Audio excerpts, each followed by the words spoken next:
মঙ্গলবার রাতে 11:30টার সময় আচমকা অভিযান চালায় শিলিগুড়ি মেট্রোপলিটন পুলিশের প্রধাননগর থানার অ্যান্টি ক্রাইম উইং।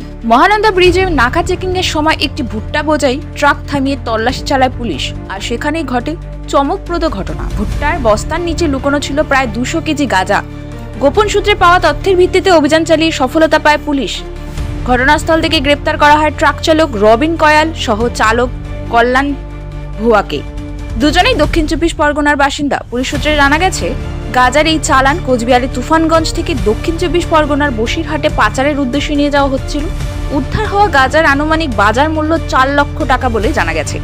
গ্রেপ্তার হওয়া দুই ব্যক্তিকে বুধবার শিলিগুড়ি আদালতে পেশ করা হবে। পুরো ঘটনাটি ঘিরে শুরু হয়েছে আরও তদন্ত।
Bureau report, news up daily.